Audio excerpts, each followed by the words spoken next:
이 시간에는 여러분 화면에 보신 바와 같이 직류 전원을 이용하는 지하철 운영 구간의 지하 매설 배관 시스템에서 발생되는 전식 문제.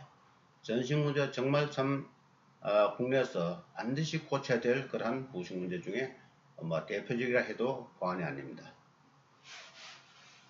자, 화면에서 보시면은 지하철이 있고 그다음 변전소가 있고 변전소에서 공급되는 전기가 지하철에 가서 구동 모터를 돌리고 다시 레일을 따라서 다시 변전소로 들어가게 되어 있습니다. 그런데 이 지하철은 전원의 종류에 따라서 두 가지가 크게 나눌 수 있습니다.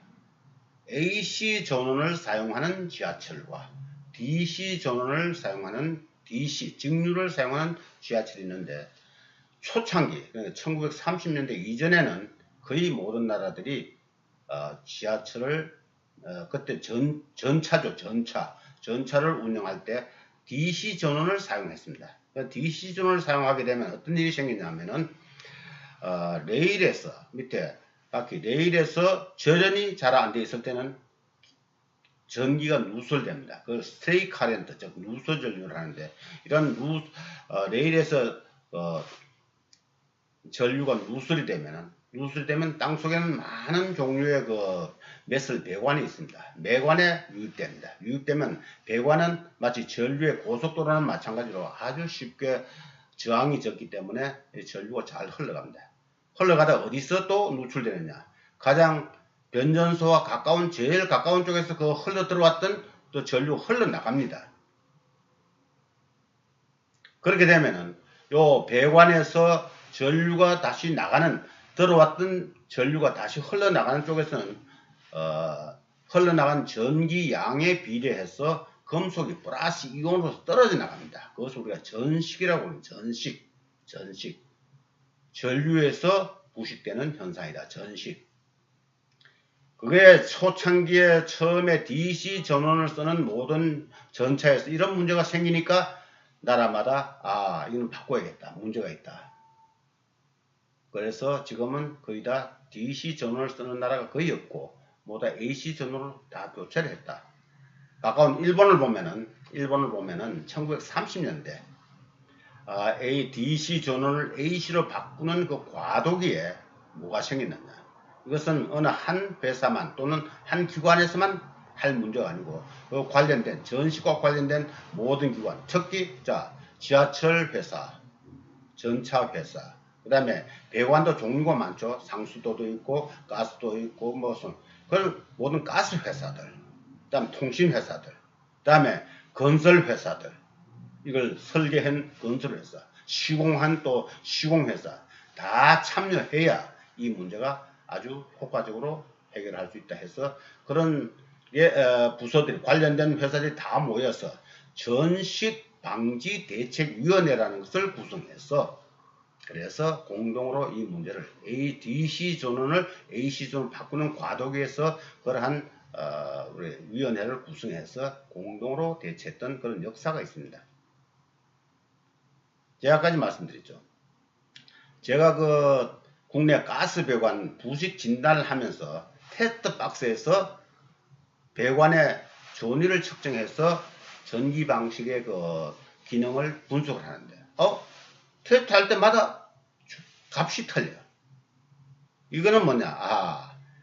어디에서 외부에서 전기가 들어왔다 나갔다, 외부 전원의 영향을 받고 있다는 걸 제가 알고서 조사를 해봤더니 바로 전식이었습니다. 대부분 다 지하철이 운영되는 그 구간에서 그런 가스 배관들에서 전위가 변하는 현상을 발견하고서 제가 깊이 연구를 해봤더니 바로 이 전식 문제였습니다.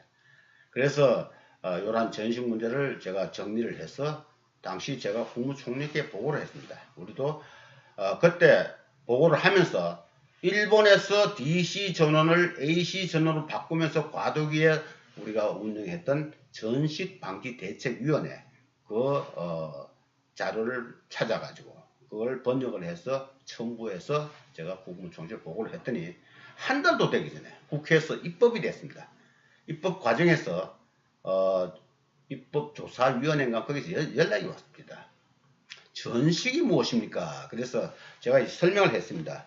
이 지하철에서 누설되는 전류가 배관에 들어가서 배관에서 흘러나가는 쪽에서 구멍이 나서 문제가 되는 것이다 했더니 이름이 바뀌었습니다. 전식이 뭘로 바뀌었느냐? 전기부식방지대책위원회. 그래서 제가 제안을 하고 한 달 만에 입법이 돼가지고 공포가 됐습니다. 자, 새로운 입법이 됐으니까 서울시에서는 서울시 경제국장이 위원장이 된 위원회가 구성됐습니다. 그리고 관련되는 다 기관, 그다음에 기업체들 다 불러가지고 위원회를 구성했는데 저보고 와서 이 전식에 대해서 제대로 설명 좀 해달라. 또 해법에 대해서 얘기해달라. 그래서 저는 준비를 해서 참 의욕적으로 가서 했더니 모두가 이제 좀 알만할 때쯤 되니까 한 2달 그러니까 누가 또 그 법 폐기안을 또 국회에 또 올려가지고 금방 그 입법됐던 그 법이 폐기가 되었습니다. 서울시에서는 법이 없어졌다, 폐기됐다는 그 이유로서 위원회를 해산했습니다. 그래서 여러분 책에 보면은 11페이지 보면은 지하철 인근 뭐 배관이 부적합하다, 전식 문제가 있다. 이걸 또 부활해야 된다. 전식방지대책위원회를 부활해야 된다. 그런 또 참 수없이 또 제가 언론을 통해서 이 문제를 거론을 했습니다. 이거 잘못됐다. 우리가 이 전식 피해를 막아야 된다. 자, 전식 피해 같으면 알게 모르게 여러분들이 가스가 새 나갈 수가 있고 이거로 해서 많은 상수도 배관이 또 손상을 입을 수가 있고 간혹 우리 서울 시내에서 가끔 보면은 어느 구간에 광역 상수도 배관이 갑자기 터져가지고 온 동네가 물바다 되는 그런 사건이 가끔 생깁니다. 절대 그 지하철이 없는 도시에서는 그런 사건이 생기지 않습니다. 정상적인 부식으로서는 그 큰 배관들이 직경이 1m가 넘는 그런 배관들이 그렇게 순간적으로 터질 수가 없습니다. 전식이라는 이러한 특수한 부식 형태가 아니고는 그런 현상이 생길 수가 없는데, 자 어쨌든 자 전식 문제가 아직까지 우리는 고쳐지지 않고 풀어야 될 문제로 남았습니다. 누가 해야 되느냐? 여러분 강의 듣는 여러분들이 전문가가 돼서 앞으로 이 문제를 다 해결해야 될 그런 일을 여러분이 담당해야 됩니다. 알고 봤더니 비밀이 없지 않습니까? 우리나라에서 처음에 1호선을 만들 때, 서울에 1호선을 건설할 때 일본의 옛날에 그 지하철 설계 자료를 아마 인용을 했는지 어쨌든 처음에 첫 단추가 잘못 끼워졌다는 겁니다. 서울의 1호선이 DC 전원을 쓰니까 그 이후에 전국의 모든 지하철들이 그 설계도 따랐는지 모두 DC 전원을 지금 쓰고 있습니다. 역사를 거슬러가는 거 아닙니까? 외국에서는 벌써 DC 전원을 벌써 1930년대 다 바꾸는, 지금 전식 문제가 외국에서는 우리 서울에 지하철이 없다고 한번 생각해 보십시오. 그 불편한 것은 말도 못 하겠죠. 근데 이 지하철이 알게 모르게 엄청난 우리가 한테 피해를 주고 있다, 손상을 입히고 있다는 것을 여러분 이 시간을 통해서 아시고, 정부 차원에서 아니고는 절대 되지 않습니다. 오늘 R&D 자금이 있다 하면은 얼마를 써든 이런 문제는 우리가 정책적으로 또는 부식 전문가들이 다 모여서 이 문제를 제대로 해결해야 됩니다. 전식 문제를 해결해야 됩니다. 자, 전식 문제. 자, 이 문제가 해결이 되지 않는다면은 우리가 뭘 하겠습니까? 배운 사람들이 해야 되는 거 아닙니까? 여러분들이 임무고 여러분들이 앞으로 해야 될 그런 일거리 중에 하나다. 대표적이다. 지금 전국에는 서울에 약 20개 노선의 지하철이 움직이고 있고 부산, 대구, 광주, 그 다음에 대전, 인천 다 지하철이 움직이고 있지 않습니까? 자, 전식 문제가 얼마나 큰 피해를 주는지 저도 모릅니다. 그렇지만은 원리적으로 이론적으로 보면 우리가 틀림없는 또 사실이고 전 세계적으로 역사가 있는데 왜 미국, 일본 포함해서 전 세계가 이런 지하철의 전원을 A씨를 DC를 AC로 바꾸는가, 그걸 다시 한번 이 기회에 여러분들이 좀 알고서 우리나라의 문제를 해결하는데 좀 같이 도움이 되어야 되겠습니다. 방법은 다 나와 있습니다. 주로 방법이 뭐냐면 이 누설 전류가 다시 흘러나가는 쪽에 여기에 지금 기존 DC 전원을 쓰는 상태에서 AC로 바꾸기는 시간이 좀 걸리겠지만 우선 피해를 줄이기 위해서는 이 배류기라는 게 있습니다. 배류기라는 게 뭐냐?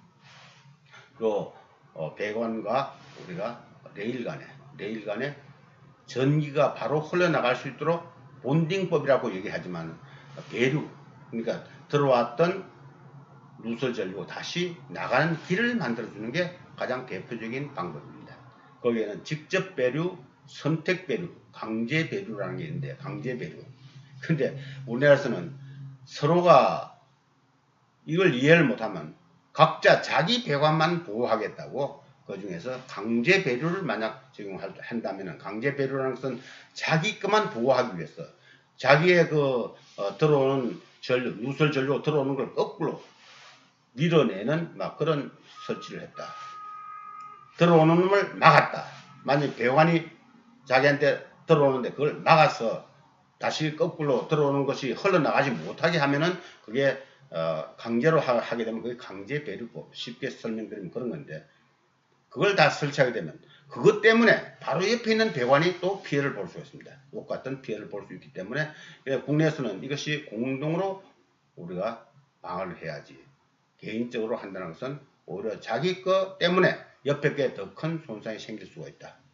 요거는 충분히 우리 연구를 해서 국가 차원에서 연구를 해서 결론에 나오면은, 그것도 우리도 마찬가지 일본에서 왜 그렇게 전식방지대책위원회라는 그런 위원회를 구성해서 했는가, 그거에 대해서도 우리가 분석을 해보고, 또 우리나라에서 처음에 하던 것이 누가 그렇게 또 했는지 그게 또 이유가 있을 거라 입니다.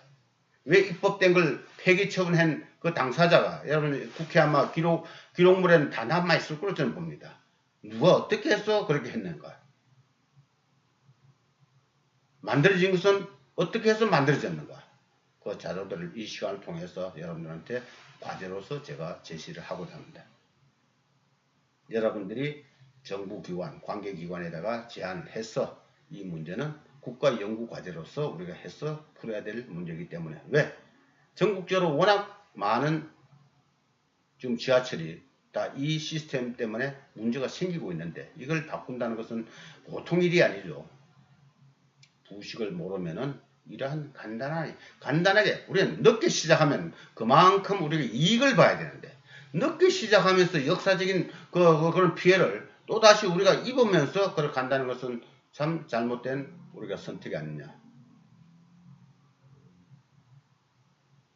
부식에 대한 우리 사회 인식 부족, 기술자 부족, 바로 그 피해를 우리 자신이 또 우리 모두가 그 피해를 당하고 있다는 것을 이시는 아시고 이 문제를 같이 받아들이고 지금이라도 늦지 않게 이걸 이용해서 저는 바라는 게 뭐냐, 지금 이걸 나쁘게만 받아들이지 말고 이걸 이용해서 지금 이 전시회라는 게 꼭 지하철뿐만이 아닙니다. 우리 용접할 때도 이런 일이 발생할 수 있고 많이 있는데, 자, 이걸 이용해서 우리가 더 좋은 우리가 기술을, 이게 대응하는 기술을 만약 개발만 한다면 손해본 기술을 우리가 다시 손해본 것을 회수할 수도 있다는 그런 우리가 이론을 여기서 우리가 증명할 수 있도록. 이 시간은 전식에 대해서는 이렇게 해서 현재 틀림은 사실이고 우리가 알아야 되고 또 고쳐야 될 그러한 부식 문제이기 때문에 이거는 정부 차원에서 우선적으로 해야 되고, 또 누가 해야 되냐? 여러분들이 해야 됩니다. 여러분들이 이 자격증을 따는 게 문제 아니고 자격증 땄으면 그만큼 또 역할을 해서 개인적으로나 국가적으로 큰 도움이 되는 그런 결과가 나왔으면 참 이 교육의 보람도 되고 그 목표가 되겠습니다. 자, 다음 또 여기서 이 문제는 여기서 마치겠습니다.